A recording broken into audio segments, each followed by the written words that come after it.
Good morning, everyone. Thank you all for being here today at the Ismaili Jamatkhana Center for the Sugar Land City Council District 4 Forum. We appreciate all of you taking the time to be here today. And I know we're running a few minutes behind schedule, so we're going to go ahead and get started. I would like to begin the ceremonies by asking Noreen Ali to come up to say the national anthem, and if the audience could please rise.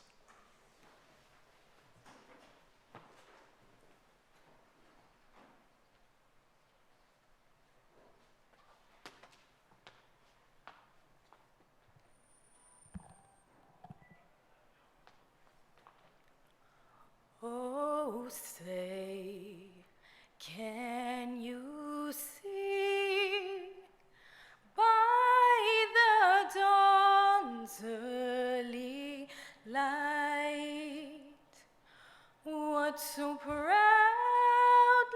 we hailed at the twilight's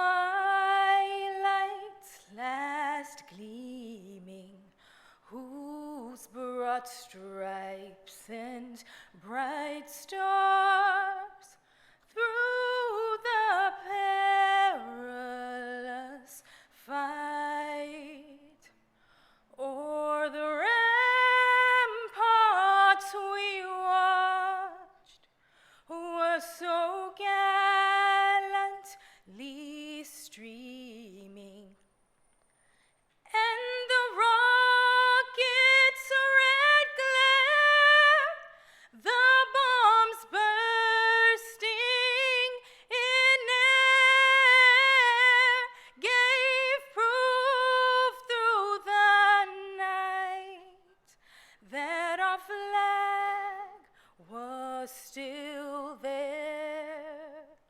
Oh, say does that star-spangled banner yet wave o'er the lands of the free and the home of the brave?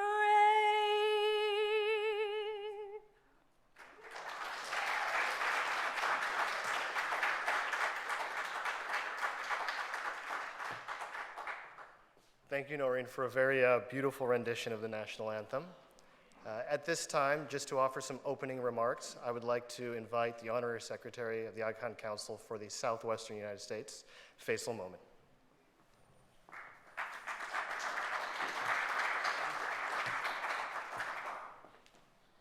Thank you, Alam, and thank you, Noreen. Wow, that was great.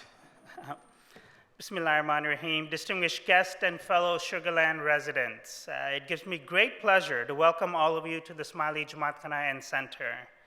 The event that we're here for today signifies a commitment to community formation, to the importance of developing knowledge and engaging residents, and to giving our voice and our desire for a truly pluralistic society. And I thank you for being part of this civic process.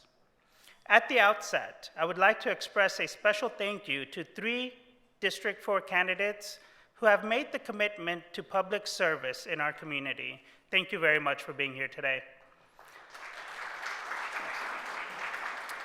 We wish all of you well on your endeavors to improve the lives of everyone who calls Sugar Land and Fort Bend County home.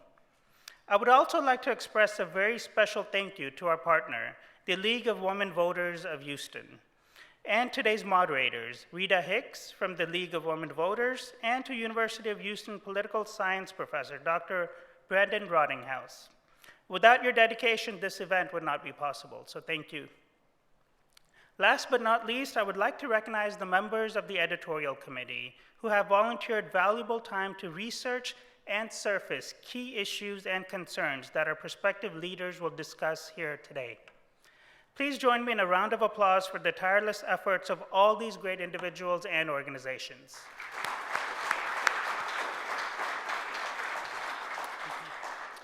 The center, situated within the fabric of Sugar Land community, was first jointly inaugurated by His Highness the Aga Khan and the then Texas Governor Rick Perry in 2002. as a focal point for fostering an appreciation for pluralism and for enhancing relationships and mutual exchanges among diverse people, faith communities, civic organizations, and civil society. The ethos of this center is perhaps best captured by His Highness the Aga Khan when he was invited to the Brown University to deliver the Stephen A. Ogden Memorial Lecture in 2014. In his remark, the Aga Khan said, "Progress is possible when multiple diversified needs of any society can be matched by multiple diversified inputs. That is also what civil society is all about. Progress is possible when complex issues are subjected to competent, intelligent, nuanced, and sophisticated analysis, free from dogmatism and based upon what I would describe as empathetic knowledge," end quote. Over the past year, this very building has hosted city council meetings and mayoral discussions. It has been at the center of economic panel discussions in partnership with experts from Rice University, the University of Houston, and the Greater Houston Partnership. It has been at the core of local leadership development and cultural arts programming in conjunction with great partners such as the World Affairs Council of Greater Houston, the City of Houston, the City of Sugar Land, and the Houston Arts Alliance, along with the Houston Symphony and the Grand Opera. These are just glimpses of the programs this center offers to the local community. With programs such as today's Candidate Forum, we are proud of the potential this center has in advancing the pursuit of learning and building trust across all communities. That calls Sugar Land home. We hope today's event will show that together we can facilitate dialogue and understanding and thereby help create a truly pluralistic community that we can call home. Ladies and gentlemen, once again, I sincerely hope you'll find today's forum enlightening and that you will join us again for future events here at the Ismaili Jamatkhana Center. Thank you very much for being here and enjoy the forum.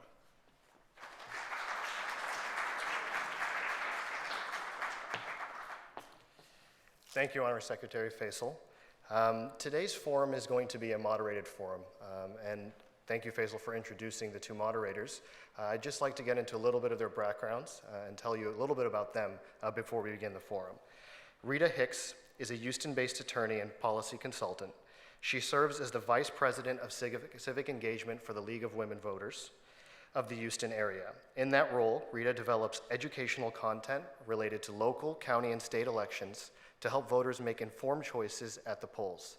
Rita also serves as the board chair for Leadership Houston, is on the board of the directors of the Texas Lyceum, and is Houston Area Steering Committee member for the Texas Veteran Spouse Network.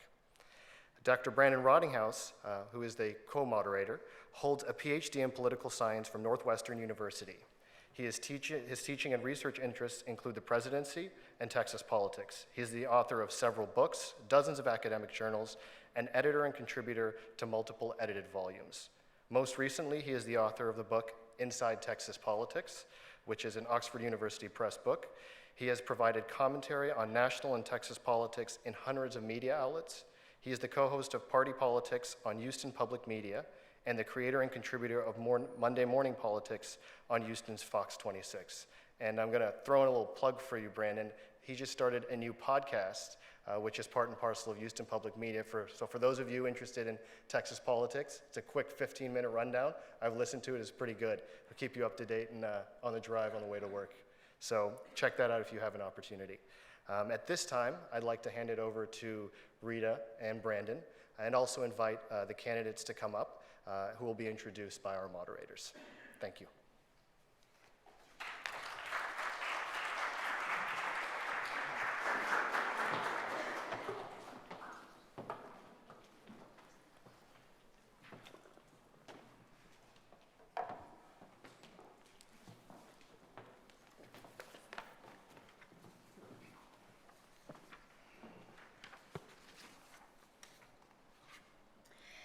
Good morning, everyone. Isn't it a gorgeous day? We were just talking about what a beautiful day it is, and thank you all for taking the time out of this gorgeous Saturday to spend your morning with us learning about this very important city council race.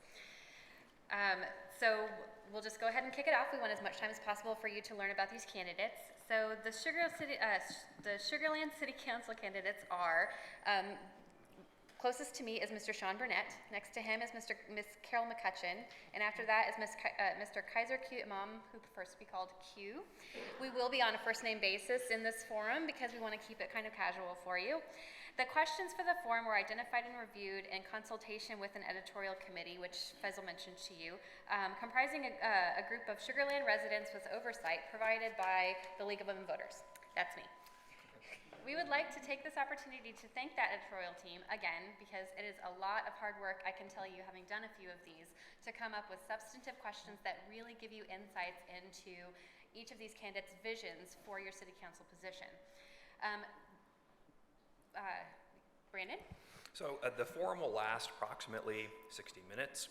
After an opening offered by each candidate, the forum will be divided into 3 rounds. The first round will be made up of a deep dive, long form questions, followed by a section made up of short answer questions, and ultimately the last round will be questions submitted from the audience during the forum.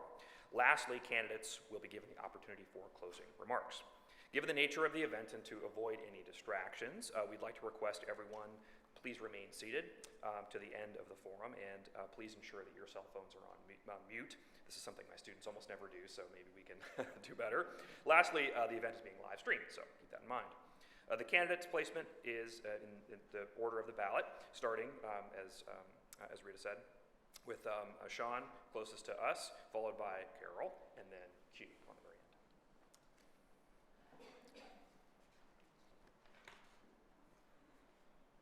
Okay.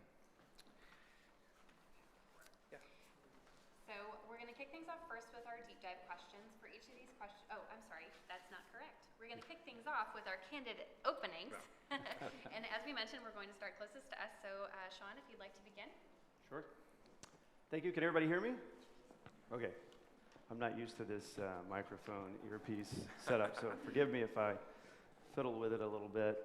Thank you to everyone. It's great to see so many people here.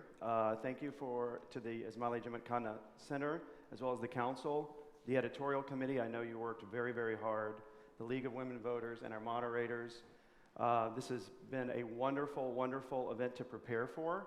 The help that you have given us as candidates has allowed us to put our best foot forward for the citizens of Sugar Land. And I'm really excited at the way this has come together. So thank you very much. I'm Sean Burnett. My family and I have lived here since 1999. I attended the University of Texas at Austin for a Bachelor of Science degree in advertising. I've also earned a Master's of Business degree from Rice University. I currently work in the healthcare business with a high-tech preventative screening company focused on women's needs, primarily the early detection of breast cancer. As far as Sugar Land goes, I've spent almost a decade serving the city of Sugar Land in a volunteer capacity, 8 years total on our Planning and Zoning Commission. I am currently the vice chair of the commission. I also serve on the board of Cornerstone Christian Academy as the vice president, and I'm on the alumni board at Rice University. Sean, thank you. We're going to be very respectful of everyone's Thank you very much. Carol, it's your turn. Thank you. Good morning. I'm Carol McCutcheon, and I'd like to thank the Ismaili Jamatkhana Center for hosting today, and I would like to thank all of you for giving up your Saturday morning to come out and hear what we have to say. Congratulations to the Aga Khan on his Diamond Jubilee this year. My husband and I have lived here in District 4 in Sugar Land for 24 years. And I have served our community, been engaged in our community since the day I got here. I've been an FCCA, well, First Colony Community Association neighborhood representative for 24 years. I've previously served on the city's City Charter Review Commission, and I'm currently serving on the Land Use Advisory Commission. And this is a very important committee that's going to determine the land use policy that's going to be in place for the next 20 to 25 years. I have a bachelor's and master's degree in chemical engineering and an MBA, and I want to be your voice on City Council. Thank you.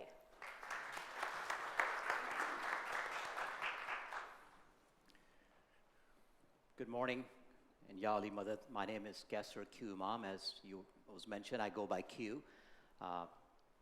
I want to thank His Highness Aga Khan Council for the Southwestern United States, as well as the League of Women Voters, the editorial board, the volunteers for putting this event together. It takes a lot of time and energy, and we all appreciate that. My wife, Bushra, and I are raising our 3 kids here in Sugar Land. Been here about 9 years now. I'm a project manager with IBM Global Business Services, which takes a lot of project management, contract governance type of work. And for the last 9 years or so, I've been involved at the neighborhood level, working with the families, working with the citizens, working with everyone who has come across in my life with a pure heart, with the spirit of serving everybody. I'm currently involved with a lot of nonprofit organizations such as Exchange Club, Hope for Three, and I look forward to serving the people of Sugar Land, especially people of District 4. Thank you so much.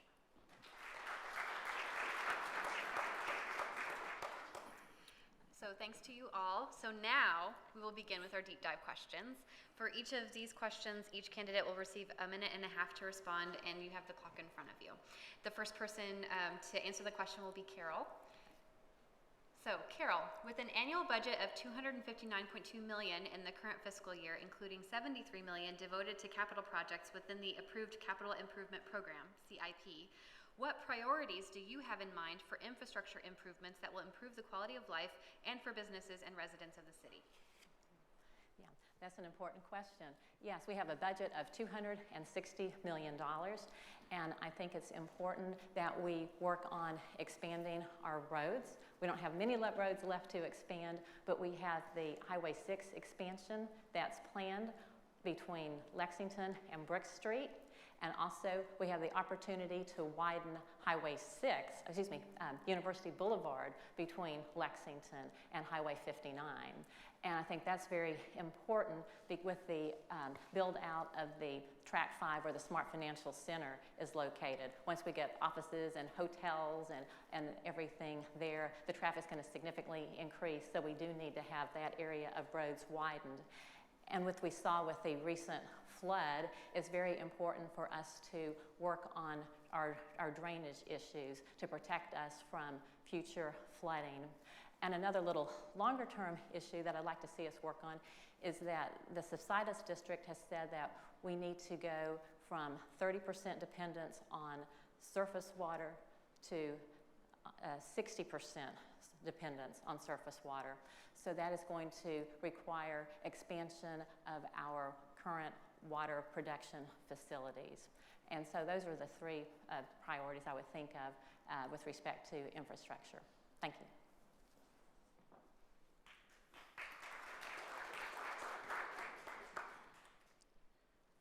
So let's make sure we understand something that's very important, which is that when it comes to planning and setting a vision, the City of Sugar Land does a pretty good job in making sure that we look forward in the future. So any capital improvement plans, as asked, there's usually a 5-year plan that's put together.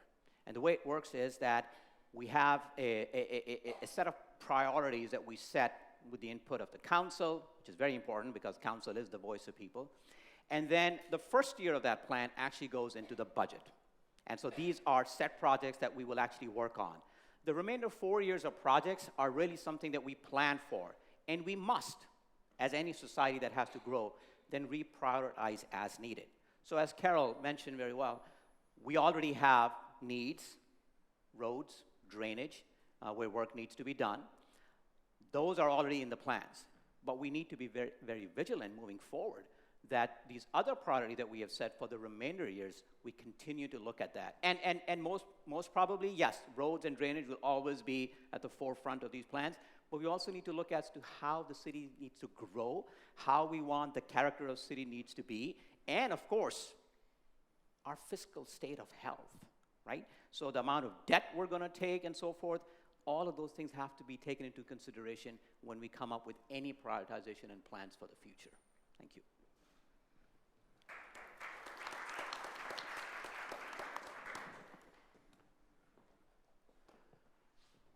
Okay, I'd like to comment on the other 2 of my opponents, both very strong perspectives on what we should do for capital improvements.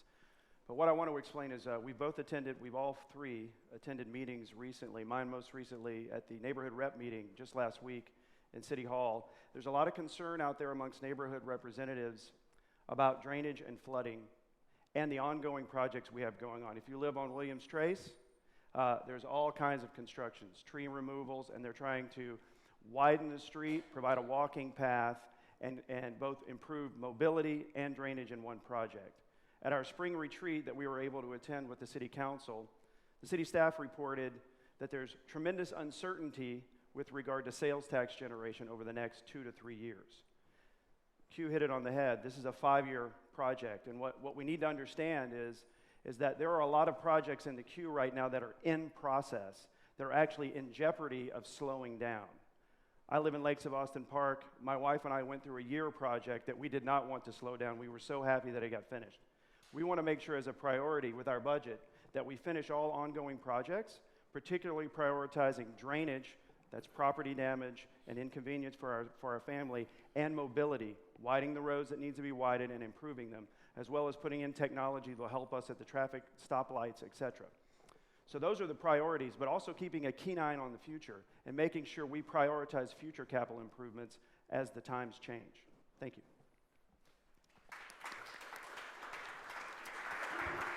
Well, thank you. The second deep dive question will start with Q. The question is, with the Smart Financial Center providing a significant boost to Sugar Land's tourism efforts, how would you leverage investments such as this to serve as a springboard for further economic growth for the city? And you have a minute and a half again. So there is no doubt that we have had a tremendous boost with Smart Center infusion into our community. As a matter of fact, it's not just economic, actually. We've suddenly now made it to the news that Sugar Land is now a city that appreciates comedy. As you've noticed, we have had so many comedians perform at the Smart Center. I think it goes back to the whole idea about we don't, as a city, want to just suddenly say one day, oh, you know what, let's just build something and hope that that will increase our sales and economic activity. We need to, and we already have actually, we have significant plans. I think as Carol mentioned already, we have a significant plan for the development around Smart Center Financial, around the Imperial area where the sugar mill was. And I think we continuously have to look for what does our budget allow, what does the two Sugar Land Development Council and Sugar Land 4B funds allow, and where the economy is heading for us to be able to define those projects, be able to pay for those projects, and then continually monitor those projects as far as what type of impact they're making. We obviously, as part of our vision, we want to be a destination for entertainment. So we want to focus on that, but at the same time, remember, any growth, any economic development cannot come at the backs of the quality of life and the character of Sugar Land we want to maintain. So that's the balance we need to continuously be there. Thank you. Sean. So I'm a big advocate of supporting the local economy. We have probably our three most visible public-private partnerships. One, the Skeeters Constellation Field, our champion Skeeters. Two, the Smart Financial Center, also the Natural History Museum. These facilities were designed to boost the local economy without putting stress on our residential areas. So to balance our tax base and create sales tax revenue with a focus on future uncertainty, we have to continue to work on these public-private partnerships and support them. I politely disagree with my opponent Q. The Track 5 property around Smart Financial is by no means set. We're working very hard in the city as well as the development company to come up with a plan that works with the will of the people, eases congestion, and attracts employment. The plans that have been put forth before the Planning and Zoning are still under review. No one has accepted it yet, and we're looking for something that makes it work, because if we do, all of the other retail establishments in town will benefit. I ran a small business, multiple small businesses in Sugar Land. I understand how important it is to have a robust customer base so that we can keep our doors open, make payroll, pay the rent. It's very important for the city to work with our current business owners to attract business to Sugar Land, employment to Sugar Land, and balance that tax base. Those public-private partnerships like the Smart Financial Center are central to doing so, and so far it's been very successful. Thank you. Thank you. The Smart Financial Center is going to be a really great development for our city. It's going to bring in some new office buildings, and also it's going to be a entertainment and cultural arts facility. And when Newland first proposed the development back in 2015, they had 9 different final planned development districts proposed. And our concern was that with these 9 different districts, there was not going to be a consistency of development. And then in addition, the city owns the track where the Smart Financial Center currently is. And the city had its own vision there. So Newland has currently withdrawn its planned development proposal. And what I think is really great is now that the city and Newland are going to work together, and they're going to come forth with one single planned development proposal for the entire area.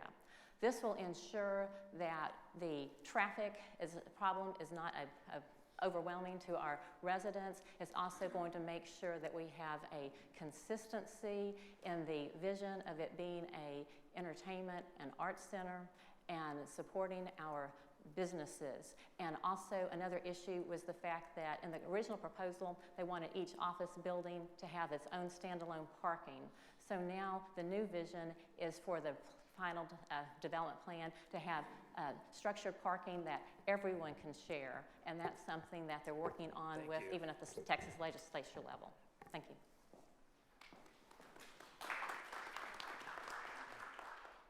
Thank you, candidates. Our next question will go to Sean first, and it's a question about annexation. The communities of Greatwood and New Territory will become part of the city of Sugar Land on December 1st, bringing over 30,000 new residents into the city's jurisdiction. What problems do you foresee with the additional resident burden, and how do you intend to address those problems? What problems do I see with annexation with regard to the new resident burden? Well, as many of you know, we're currently at about 87,000 people here in Sugar Land, citizens in Sugar Land. After annexation, we'll jump more than 30% to 117,000, a little bit more than that. The great news is this has been in the works for almost 10 years, since 2007. So from a financial standpoint, there is no financial burden on the city in terms of residential tax increases to accept and complete the annexation process. And in fact, over time, those residents in New Territory and in Greatwood will actually see a tax decrease as the MUDs are paid off, the debt's paid off. So Alan Bogart and the city staff, as well as all of our first responders, have a great plan in place to provide first response service immediately upon annexation. I actually think it's mid-December, not December 1st. Just to be correct, but starting midnight of the day of annexation, the county police force will stand down and Sugar Land PD will roll in. They already have fire and EMS and they've been used to it. They've just been paying services. So I think that the biggest challenge is getting those communities involved. They've been waiting to be involved in our community and welcoming them in and making sure that we communicate better, not only to them, but to everybody in our city about what's going on and how to get involved and communicate and how to access those services. We're also going to transition their water and trash services over time, but there's a plan in place for that. So in summary, I think it's a well planned out process, and I don't foresee many problems. Thank you.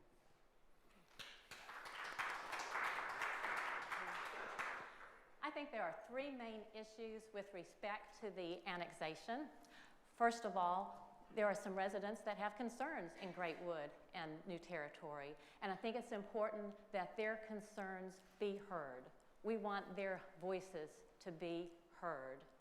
Secondly, here in Sugar Land, at a recent council meeting, Chief Brinkley announced that Sugar Land has enjoyed the lowest crime rate in the past 20 years, which is really exciting. And the goal is to have a response time less than 6 minutes. So I think it's very important when we annex these new residents that they enjoy the same high quality, high level of services there that we enjoy here, that they have the same response times there that we have here. And the police department has been very proactive in this, and I want to thank them for all that they have done. But they are going to be hiring 22 new police officers that they will have trained prior to the December 12th annexation, so that they'll be ready to go. And then the third issue is that Great Wood is going to become part of District 4, and New Territory is going to become part of District 2. So with 30,000 residents being added, that's going to be a lot more people in District 2 and 4 than in 1 and 3. So then after the May 2018 election, redistricting will need to take place so that the districts will be evened out. Thank you.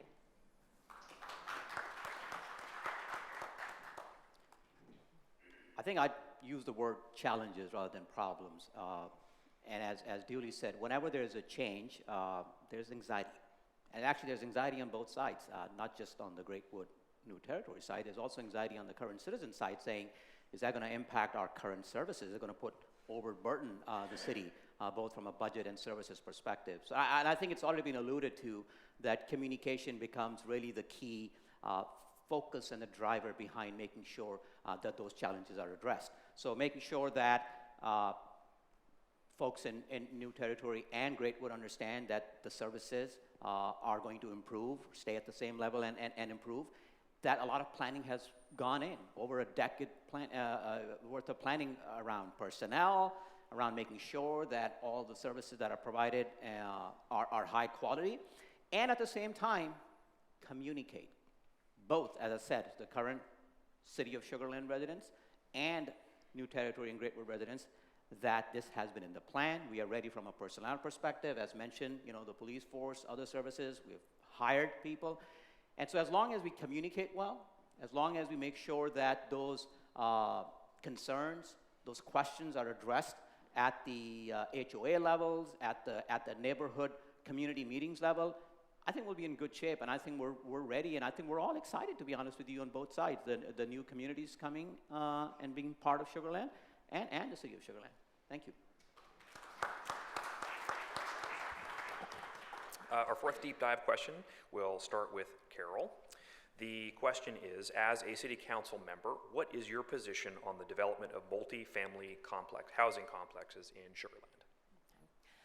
My position is that I am against high-density, high-rise apartments.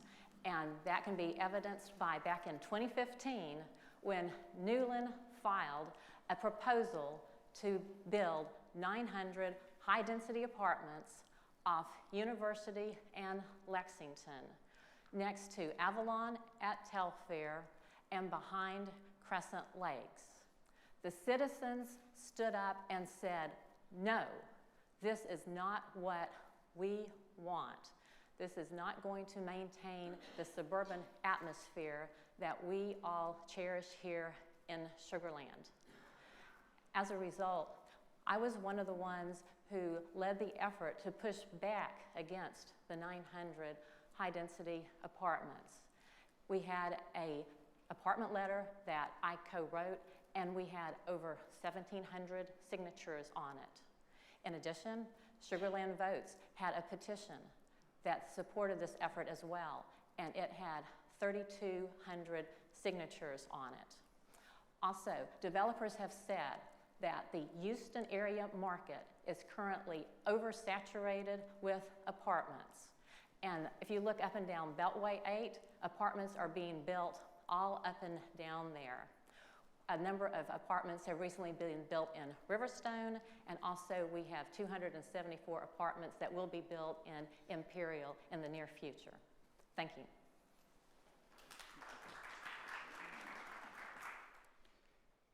I think the question primarily pertains to the position on high-density multifamily housing. So let me first state that, and I want to be very clear about this, is that my position, like many people in Sugar Land, especially in District 4's position, is we already had a very specific code in our city laws.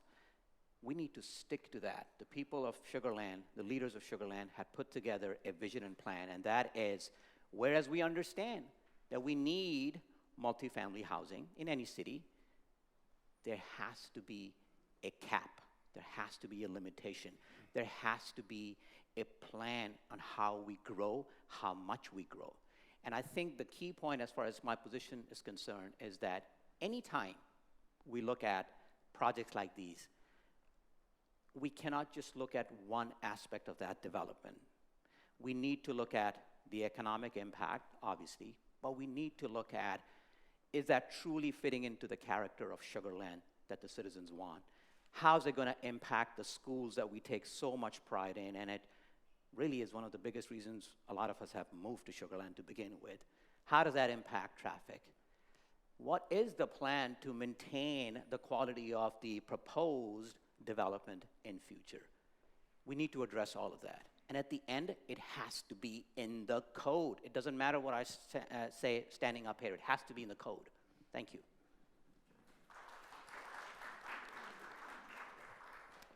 Could you repeat the question just quickly before Absolutely, we start? yeah. The question is, as a city council member, what is your position on the development of multi-family housing complexes in Sugar Land?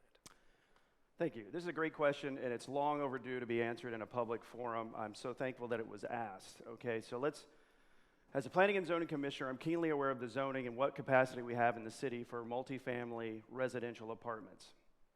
Currently, the code for multifamily standalone apartments is R4. We have none. There's no room in the city, no zoning in the city that is zoned R4. There are no apartments that are standalone that are even available in the city.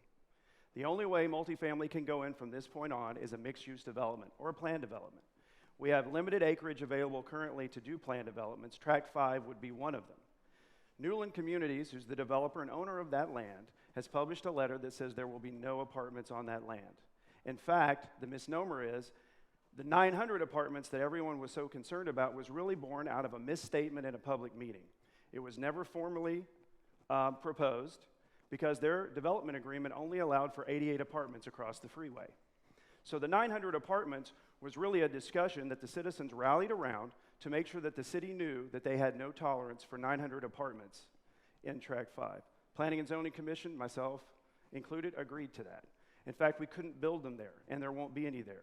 The last election, however, established a 4-part criteria, which I agree with, for determining if any apartments could go into mixed use. And those are the 4 criteria I would use: mobility, school effects, perp fit, and structured parking. Thank you.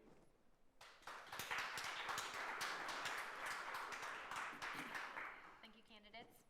Our next question goes to Q first, and that question is, given the expected development on Telfair South, the upcoming festival site, expansion of UH Sugarland, and Fluor's relocation, all happening on the intersection of Highway 59 and University Boulevard, how will you address resident mobility concerns related to vehicular density and congestion?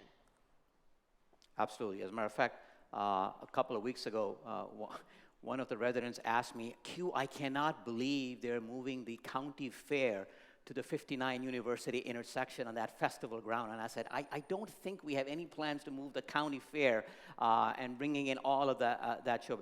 I think we already heard, and I will reinforce a very high level of concern among the citizens of District 4 especially on the traffic and the impact that development is having already.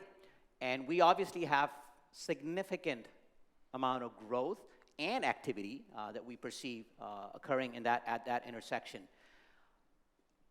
We have to, there's just absolutely no way around it. We have to look at the load that it's going to put from a traffic perspective, special times when that traffic impact is going to be. And we need to, working with our Sugar Land Police Department, we need to, with subject matter experts that can do studies around traffic, we need to address that, whether it's widening the lanes, whether it's putting in some entry-exit points that don't make people living in, for example, Avalon Telfair and Brazos Landing and Commonwealth stating that it's taking them 45 minutes when there are events at the Smart Center to just make that turn and go home. We need to address all of that, but again, it has to be worked together with the police service, the subject matter experts, and our infrastructure in that perspective. Thank you. That's a great question. I know it's a concern on the minds of many of the residents in District 4. as is mine. We routinely use University as well as Sweetwater, either side of Track 5, actually. I heard a resident actually bring concerns to me the other day about the Sweetwater side of the development area. Because of all the healthcare expansion that's going on there, we actually have people rushing to doctor's offices and emergency rooms that was once basically a neighborhood street. On the other side, per the question, all of the activity around University Boulevard is actually good activity. We want to grow that land and get the highest and best use out of that land. We want Track 5 to be an entertainment and employment center. The issue is there's a lot of work to be done on Track 5. It's not done. Newland and the city have a lot of work, and they're working together to take a look at the traffic patterns within Track 5 and those traffic patterns that would actually be generated outside of Track 5 as a result of the development. We have a wonderful festival center, as Q mentioned, and it's fantastic. We want to utilize it. We also have a great resource in the University of Houston Sugar Land. We want that to expand and grow. University Boulevard has capacity to expand, and we also have a few things that we can work with our traffic and public safety department on in terms of the 59 feeder, Texas Department of Transportation as well, to help ease that burden. But again, within that Track 5 and to the residents who live right adjacent to it, there's still a lot of work to be done, and the Planning and Zoning Commission and the city and the developer are working on it, as well as the owners that are within it, be it Fluor, Texas Instruments, and MD Anderson, hopefully. So there's a lot more work to be done, but hopefully we'll improve it. Thank you.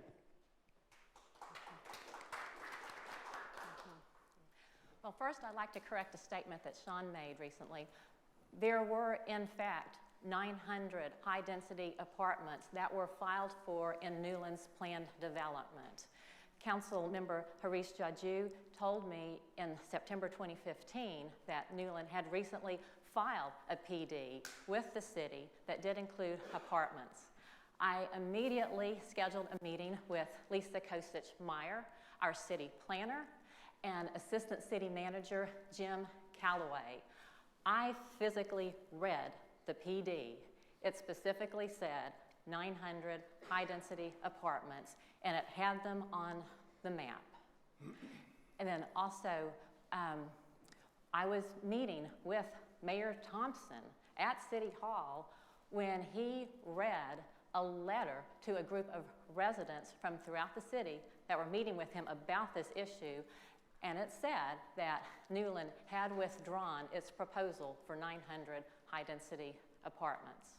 So with that said, one of the reasons I am running for council is to make sure when the development occurs, the 2 hotels, the convention center, hopefully the hospital and all the office buildings, that the traffic impact is thoroughly addressed so that the residents trying to use University can get in and out of their homes to 59 to get to work and to get to school. Thank you.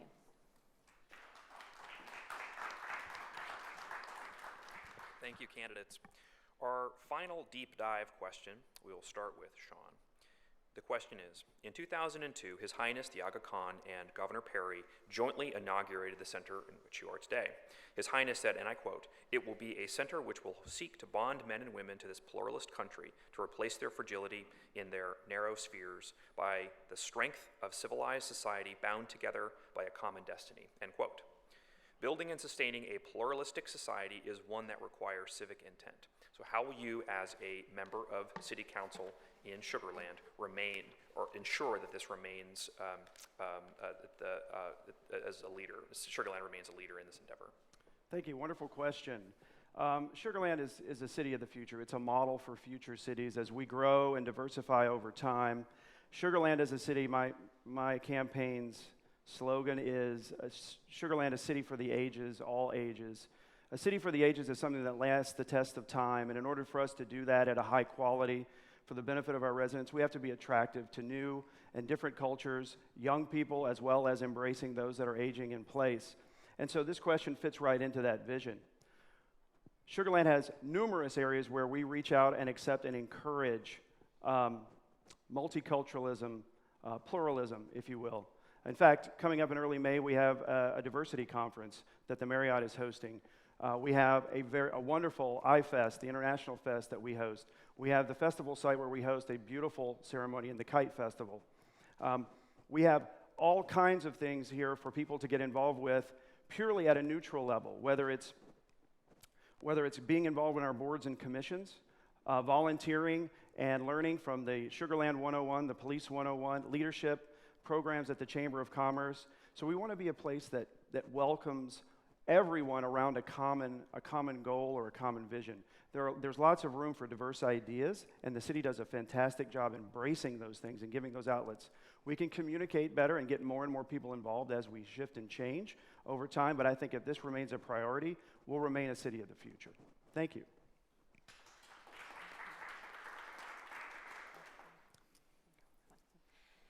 Sugarland is a very diverse place, and I think it's really exciting because people from many different backgrounds live here, and we get along. That's really great. I think that the main difference is we're on issues. It's not really on ethnic background.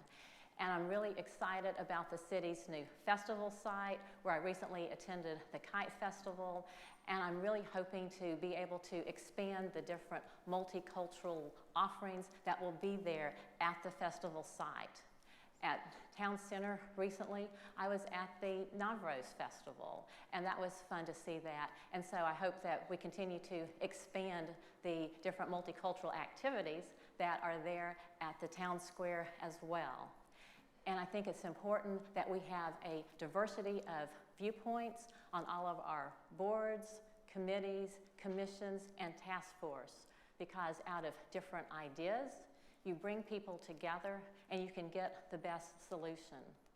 And part of my background as a reservoir engineer was working with multidisciplinary teams, and that is one of my strengths, working together with people from different backgrounds, getting their inputs, and coming up with the best solution.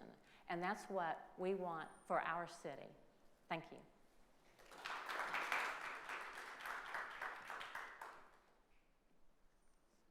I think I've already mentioned this at another forum, that we have to be very specific in making sure that as a city, we set a very clear vision and put a very clear message out there to anyone who lives in the city, anyone who's going to visit the city, or anyone who's going to do business with the city, that we value diversity. That's number one. Number two, as mentioned, we need to make sure that we make all the communities more aware of the opportunities to get involved, whether it's through the boards, commissions, and so forth. Absolutely important. But third, and this is kind of what was being asked from the direct quote from His Highness Aga Khan, this center, where I have attended a multitude of events, all the way from an enchanting musical evening, music from all over the world, to discussion around very mind-expanding ideas, to what's happening to real estate, is a classic instance of best practices of what the city need to do. This center brings so many different people together. That's what we need to do all over the city. This is the best practice we have established, and it would be very unfortunate if we cannot propagate this further. So yes, the answer to that question is, if I'm elected as a city council member, just like I always came to the events that happened as a citizen, I will be more than happy to come and continue supporting the events that are not just organized by this center, but anywhere in the city to support that vision and the goals. Thank you. Thank you, candidates. We're now going to transition to the short answer format questions. Each candidate will receive 1 minute to answer these questions, and we will start with Carol. Carol, if elected, what one issue would you most like to champion and take the lead on as a member of City Council? That's a perfect question for me. So my favorite issue would be the development of Track 5. When that goes forward, do we want 10-story office buildings crammed together with no setbacks and very little green space? Or do we want 6-story buildings with reasonable setbacks and nice green space around there? We want to make sure that the residents' concerns about traffic on University are addressed, as well as the traffic that's going to be coming down Lexington through the roundabout into Crescent Lakes. I want to make sure that the visioning task force vision for this to be a cultural and entertainment center is really going to be enforced, because we need smaller cultural arts and entertainment venues that's going to support the Smart Financial Center. And we want to make sure we have some really great restaurants and other retail that is going to support that. So this will really be the economic development for the city that we intended. Thank you. Thank you.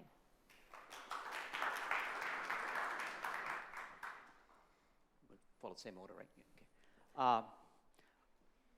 I think the single biggest thing I will work on is to make sure that the citizens of Sugar Land, especially District 4, feel that their voice, their issues, their concerns are being heard and are being represented on the council. And of course, as Carol just mentioned right now, and this is true even when I walked all these homes, the number one thing that comes up is Q, what are we going to do with this? Some people just call it apartments, multi-housing, and so forth. And I think I need to bring the perspective back to, yes, we can address all these specific single projects, but as citizens, the only way we will feel protected is if we set the code to what we, the people of Sugar Land, want the city to be like. That's what we need to focus on. And that's what I'm going to work with, making sure that people feel that they are being represented, heard, and they can trust, and they can feel there's integrity in their leaders. Thank you.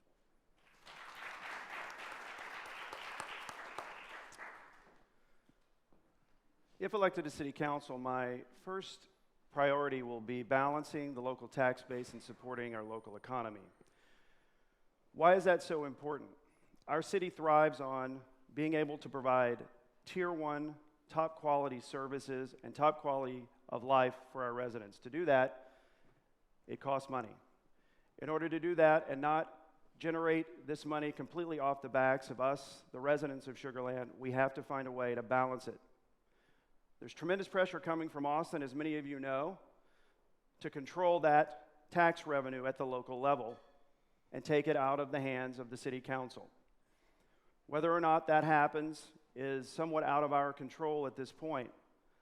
But that added to the uncertainty in the economy, the number of building permits and the number of new businesses opening, we have to focus on how to keep services high on limited revenue. And by doing that, we need to support local businesses and encourage local employment. That would be my number one priority. Thank you. Okay, our second short answer question is a fun one. We're going to start with Q. You have a free Saturday night in Sugar Land. How would you spend it? Is the mic still on? No, I'm just kidding. Well, if I don't have the tickets to some cool event at the Smart Center, which, by the way, have been pretty pricey. I don't know if you have noticed that or not at times. Probably the town center is going to be the place to hang out. And that's partly because I have 3 kids. One of them is a college-age kid, so yes, he probably has a few more options. But my 2 younger ones, we'd like to do something with them.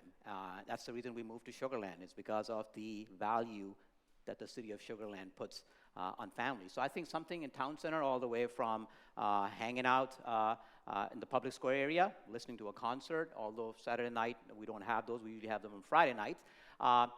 Eating something cool, getting a selfie with the selfie statue, that would be always something fun to do. And just mingle with the people and just make sure that the kids feel that, you know what, this is home. This is where we want to grow and become contributing citizens and a good family to live. That's what I do. Thank you.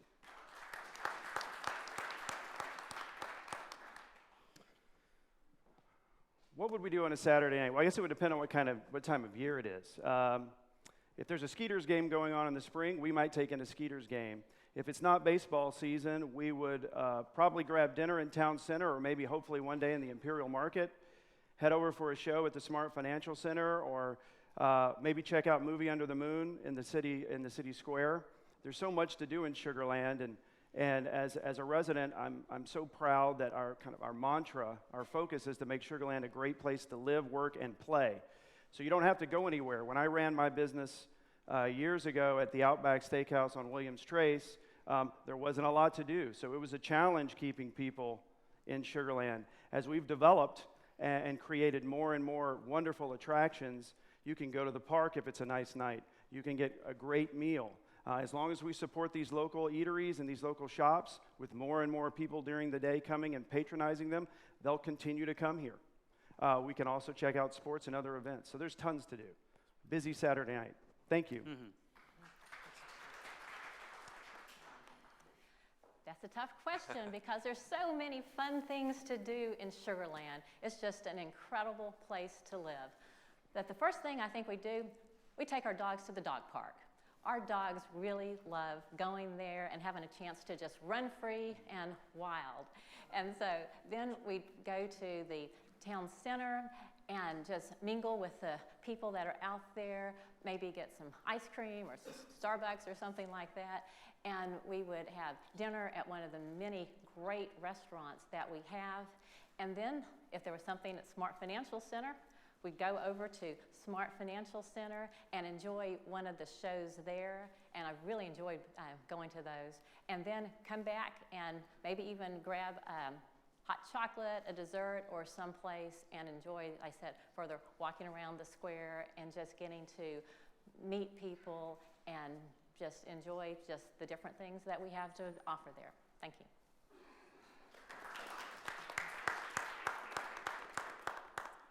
This last short answer question is really based on an important priority at the League of Women Voters. We believe wholeheartedly that our elected officials get more done for their constituents when they have good working relationships. So much of getting things done for your community is based on relationships. So with that in mind, the last question goes to Sean first.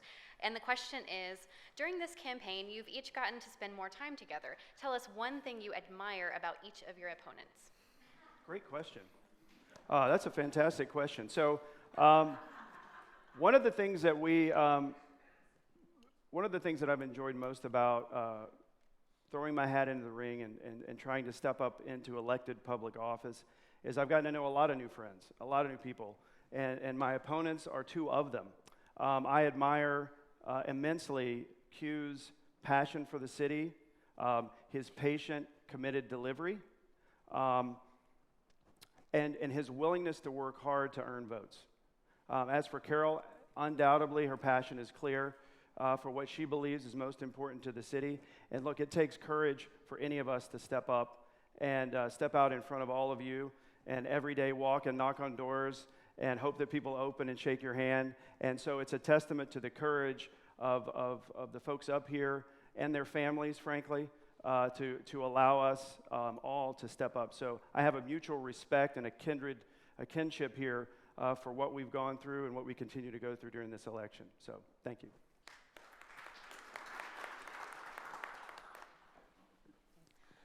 I have tremendous respect for both Sean and Q, and I just greatly admire them for caring enough about Sugar Land to run for city council. And I greatly admire the many years of service that they have done for our community. In particular, Sean has served for many, many years on Planning and Zoning Commission. And I've been through a number of those meetings, and they're long, they take a lot of preparation, and I admire him for that. And Q, in particular, has been very involved in the Exchange Club and other activities at that. And similarly, it's not just the candidates that are running, it's the families that are running too. And the families are impacted by the times when you're at events or knocking on doors and things like that. And so then I just appreciate the support that all of our families have collectively given us as candidates. Thank you.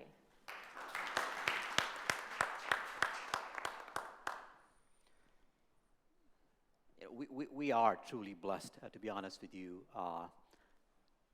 to work together. And I must say, starting with Sean, it is great to learn from a man who brings a tremendous amount of insight as far as how we can grow, what we need to do from an economic development perspective, what kind of things we need to put into our recipe in order to have a city that is prosperous and is healthy for our community. So I have tremendous respect for the perspective as a business owner, as well as Carol mentioned, his experience in the Planning and Zoning Commission. And remember, every opportunity, every encounter for me is a learning experience. And the same thing goes for Ms. Carroll. Carol's passion about what she said when she stood up and she said, it's very, very clear about the one issue that I'm going to fight for. It truly resonates, it truly reflects what people in District 4 are passionate about. And her being out there is, again, it's a motivating factor to say there are people who care and we're blessed to live among them. So I thank you for all your time as well. Appreciate it.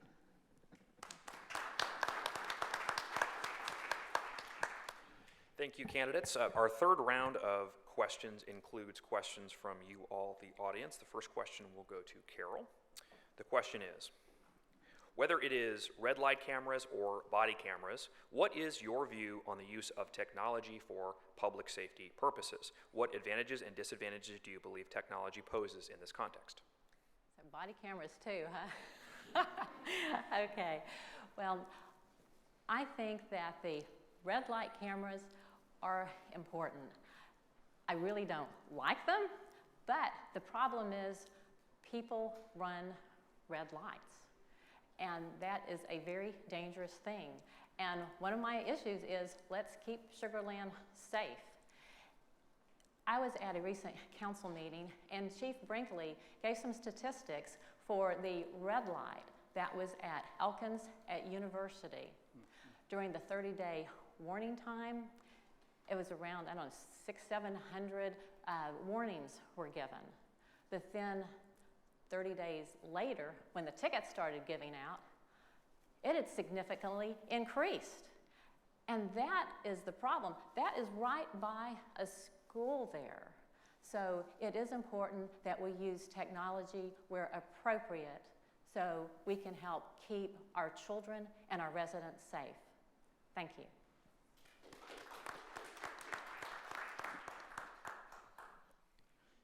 As somebody who works for IBM, I truly believe that technology is a tremendous resource when it comes to public safety or, for such matter, any of our aspects of our life.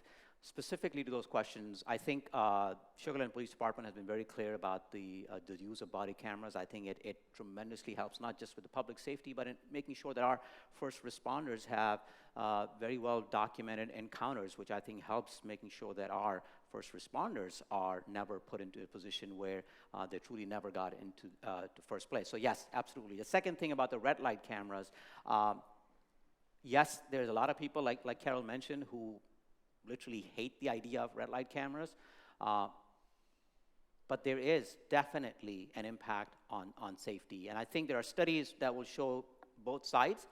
At the end of the day, the people in Sugar Land, including people in Brazos Landing, by the way, this is the intersection where I helped the kids cross the first time because there was no safety in place at that point. We worked with it. Those cameras are needed for safety, absolutely.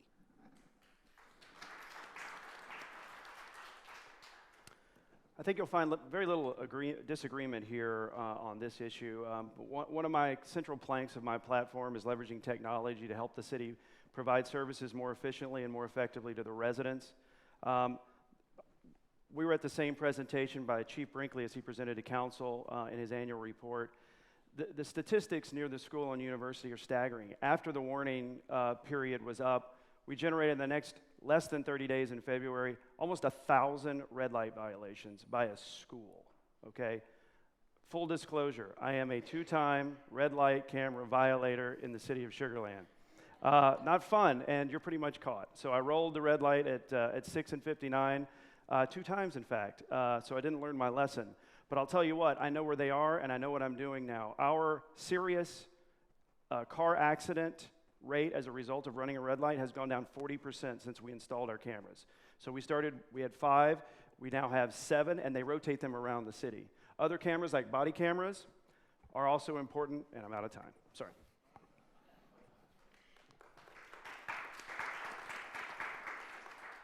Thank you, candidates. Our next audience question goes to Q first. The Texas Senate has passed SB 2.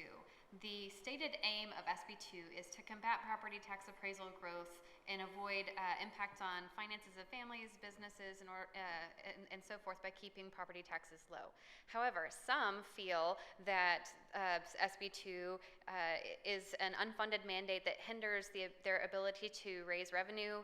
And what the question is what's your position on this issue? First of all, I want to give credit to whoever wrote that question. That's a pretty detailed and very knowledgeable question. So let's just make sure we're clear about two things very quickly, since it's a minute. Number one, the crux of the issue of why these two bills, both at the Senate and the State House, were introduced is the question that was raised that the property taxes were getting to the point where it was impacting retaining businesses, and was there enough accountability at the local level to say, is it transparent enough as to why our taxes keep going up? So that's really sort of the crux of why it was brought up. The challenge that I think we are seeing is that the local municipalities, school boards, cities are saying, listen, we really want to have the local control. We know better how the money needs to be spent, when it needs to be raised, and as mentioned, keeping that balanced budget. So the position there is we need to bring that trust and accountability and the transparency for citizens to feel, and B, local control definitely then is important.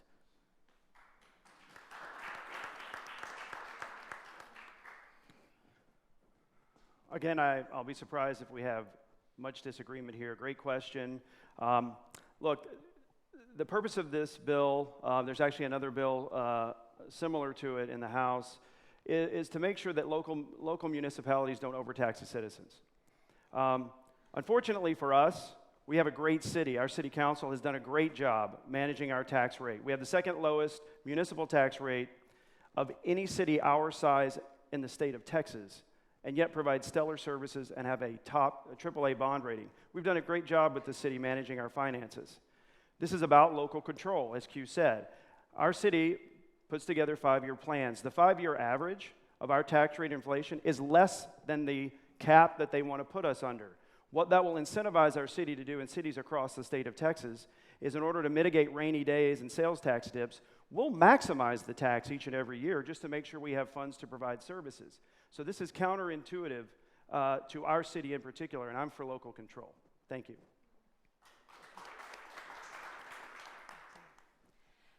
The city of Sugar Land enjoys one of the lowest tax rates in the state. And at the same time, we enjoy a very high level of services. That's the best of both worlds. I am absolutely about keeping property taxes as low as possible. I was out block walking the other day, and one of the homeowners said to me, are property taxes going to keep going up? If they do, he said, we may have to sell our home and move. We've lived here for a long time, but we've seen our property taxes go up and up and up. And he said, I don't want to move, but I just might have to. And I saw that look in his eyes. But anyway, one thing that I do like to commend the city council on, last year, 10% property values. So I am about local control. Thank you. Thank you all. Our third audience question will go first to Sean. The question is, the city's water usage is a significant contributor to water use in the region. As a city councilor, what steps would you take, if any, to ensure that the city is using this scarce resource efficiently? Great question, and it's something that we're facing and will face as we continue to grow. The city operates under a comprehensive plan that has 8 separate master plans, 2 of which deal with water. There's a water master plan and the wastewater master plan. It's been referenced before, we're under state mandates to mitigate subsidence, to convert from groundwater to surface water. We have a wonderful water treatment plant that was just re-rated, so it has more capacity, and we actually have credits against the state because we've done such a good job converting. We're ahead of schedule, actually. The biggest issue is both waste, managing the infrastructure that we have in place to minimize leakage and loss, as well as making sure we're on schedule to increase capacity when the new requirements come on in 2025.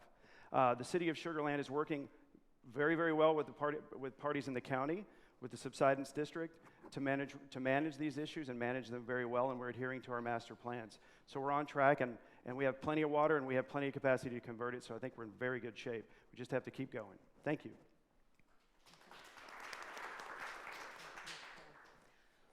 Water supply is going to become an even more critical issue as time goes on. And one thing that we are currently facing in Sugar Land is that by 2025, we need to go from 30% usage of surface water to 60% usage of surface water. A few years ago, we built a plant, about a $70 million plant, to achieve the first part of that. But so now we're going to have to look at expanding that plant so we can go from the 30% to the 60%. Right now, there is an integrated citizen task force that is looking at this. And so one thing that's important to look at, what are some other things that we can do from conservation or reuse of non-potable water so that we don't have to just like double the supply of this plant? What are some things that we can do have the residents watch on their irrigation usage and things like that? So we need to be creative in looking about our future water supply. Thank you. How many of you have heard that we have heard that water is going to be oil the next in a few years? That's the kind of challenge we're dealing with. I think it's already been very well articulated that we have a particular goal by 2025 as far as the surface water usage, and I think we have a tremendous opportunity as a city with the Integrated Water Plan Committee.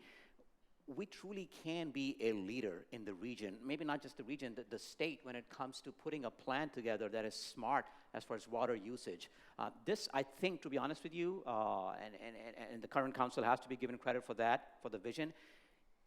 Let's go to the level where we as a city can come up using subject matter experts' input, citizens' input, our own lessons learned within the goals that we have set, truly be a leader and set an example of what efficient usage of water, the resource that's going to be so critical down the road, can be. Definitely an opportunity for us. Thank you. Thank you, candidates.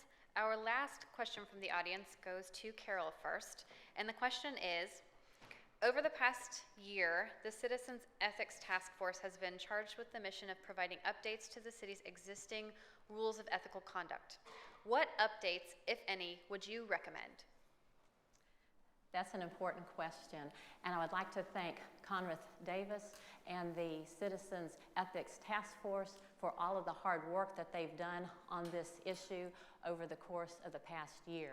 And their recommendations will be finalized in the near future and will be going to City Council for approval. I can really sum it up in about 2 words, though. The main thing is they want the city officials and elected representatives to be ethical, and they want to have transparency. And the revisions that the task force has carefully looked at over the course of the past year are geared to do just that. Let's have greater transparency, and let's make sure that the citizens know that they have ethical leaders in place. Thank you.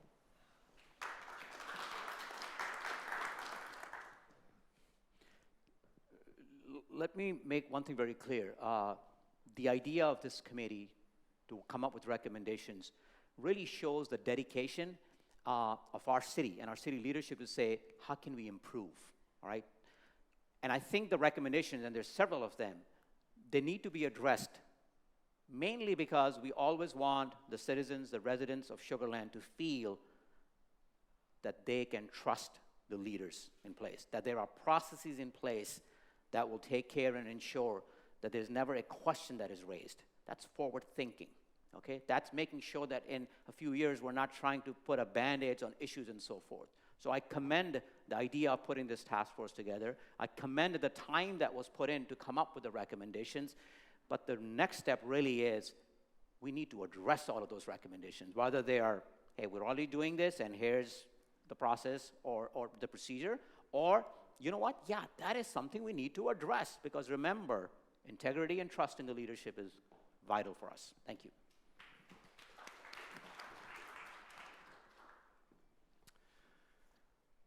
We sat in one of the early workshops when the Ethics Task Force presented findings, or at least initial recommendations to council, and it was quite impressive. My thanks as well goes out to the task force, many late nights. Conrad Davis, an able leader, Thank you to him. He also has endorsed my campaign, and I thank Conrad for his long and many years of friendship. The Ethics Task Force is an example of our city staying ahead of the curve. You know, commissioned by the city attorney and the city council, and tasked with trying to understand where we sit relative to our peer cities as being the most ethically bound city in the state of Texas is just a hallmark of what our city stands for.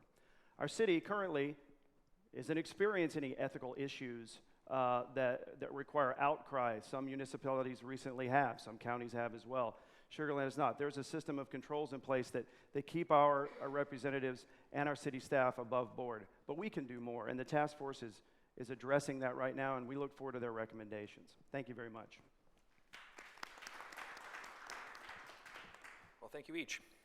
We have ended the question portion of the forum, and we will now move to the candidate closing remarks. Our first candidate to close will be Q. 3 minutes? 3 minutes. Got it, just make sure. So once again, thank you so much to the council, to the volunteers, to all of you for being here. Let me just reinforce a few things that I think you've already heard this. We're all putting ourselves, our ideas, our time, our energy to make sure that our families, our citizens, our residents in Sugar Land can continue to live the kind of life that we all want for our families in a safe, nurturing environment, in an environment where there's something to look forward to, whether it's in your school, at your jobs, at your businesses, at a park. And we need to make sure that we remember that as a specific city plans, agendas, codes. But remember this, a council member, or the council in general, is really the advisory board. It is the people's voices. It is to represent the people's concern, hopes, and making sure that our city manager and the city executes that vision and the goals. So one aspect is to make sure that our city is being managed fiscally in a sound way, but another big thing is to really take it to the next level. We need to make sure that we as citizens feel that our council members are continuously looking for how to improve, how to bring in ideas where we feel that, you know what, we might not be the biggest city in the region, but we are the leaders, whether it's bringing high quality employers to our area, whether it's being a leader in the water usage, whether it's being the example in the state and the national level to say, look what they did when it comes to putting in procedures and processes for ethics, for integrity, for trust. So at the end of all of this, what you need to look at deep down in your heart is that, can I trust and can I feel comfortable reaching out to my council member and asking them a question, telling them a concern, and then hoping and feeling confident that they will get back to me, because they were always there in my neighborhood, next to me, at an event, at the town center, in school, at a job fair. That's what you need to look at. It's the commitment, the trust, the integrity, forward-looking, and in all, at the end of the day, I will tell you this, we all come with good hearts. There's nobody here who has come with any malicious intention. And I again thank you all for your time.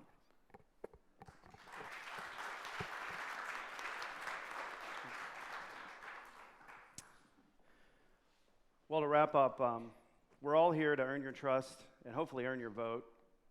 Voting starts Monday, so everyone get out there. We want a robust turnout, and we want everyone to engage in the community to make it a better place. And I'm sure I speak for everyone here. We'd be honored to have your trust and your vote. I'm running as what I feel is the most qualified candidate to contribute day one on behalf of the residents of District 4 and the city as a whole. I've worked with the city for a long time. I've worked with every department our city has. I've worked for, under, or with 2 city managers and for, under, and with 4 mayors. I've enjoyed endorsements from many of our former city leaders who are also engaged now in a community in a non-elective capacity. I believe I've earned the trust and respect of those who've run this city so well over the years. Today is the first time that I've actually grown concerned in an open discourse. And it's incumbent upon me to explain myself with my closing remarks. As a planning and zoning commissioner, I understand what a plan development looks like. When we are presented with a plan development, it's an official document. It's been reviewed by staff. My job is to review that plan further and provide recommendations to the city council. There was never a recommendation for 900 apartments. The city council never ruled on a recommendation for 900 apartments. The Planning and Zoning Commission never saw a plan for 900 apartments. We did, however, see a development agreement, a binding contract by our partner developer, Newland Communities, that only allowed for 400 apartments, of which 88 were only left across the freeway. There were never going to be 900 apartments. What concerns me is that Ms. McCutcheon doesn't know what a plan development looks like, thinks that there's a 10-story building going right across the street from her. She doesn't understand the bulk plan analysis. She doesn't understand setbacks. She couldn't be a planning and zoning commissioner right now, so how could she be a city council person?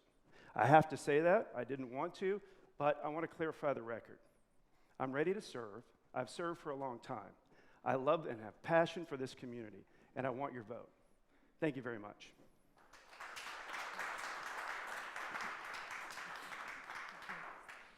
Thank you again to the Ismaili Jamatkhana Center for hosting today, and thank you to all of you for coming out here today. 24 years ago, we moved to Sugar Land, to District 4. We moved to Crescent Lakes, which is at the intersection of Sweetwater and Lexington. At that time, Sweetwater was an overpass. Lexington dead-ended at Oxbow. First Colony Mall wasn't built. And we weren't even in the city limits. The population was 15,000 people. Now, move forward to 2018, we're going to have 117,000 people in the city.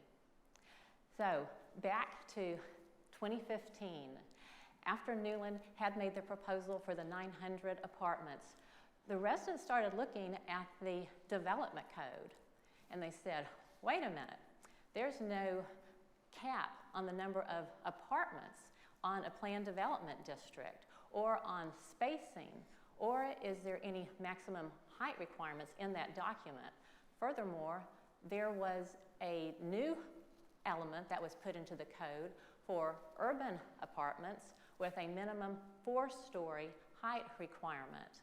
And the citizens said, we want to make sure that when future development and redevelopment opportunities come along, that we want to be protected, that we want the developers to have some guidance as to what the community wants.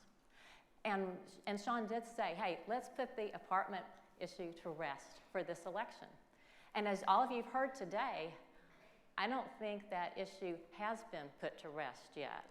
And it hasn't been put to rest because there is still no limit on the number of apartments that can be in a planned development district. And I said we're not looking at something short term, but we're looking at something, say, 20 or 25 years out. That is how long that the development code and the land use plan will be in place. Yes, I agree, the current city council does not support apartments, but they're going to be term limited out in 7 years or less. So we need to have safeguards in place that will govern, like I said, the development 20, 25 years out when different areas throughout the city are ready to be redeveloped. For 24 years, I've been listening to and representing my community in District 4. I'm one of you. I'm not funded by developers or PACs. I'm serving because I have a heart to serve. I ask for your vote so I can be your voice on City Council. Thank you.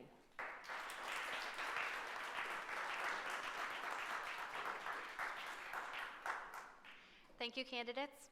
I wouldn't be doing my job for the League of Women Voters of Houston if I didn't reiterate that voting in this election starts Monday.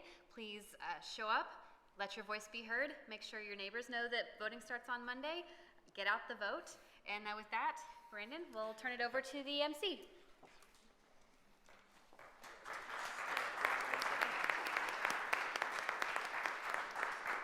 Well, I'd like to, like Rita mentioned, thank the candidates for some very enlightening responses to some undoubtedly tough questions.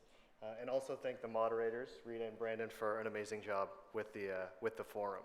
I would like, if you could bear with me, to invite Honorary Secretary Faisal Momin up to the stage just for a moment.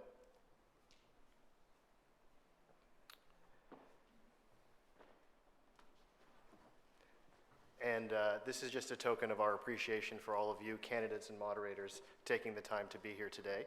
Pass out.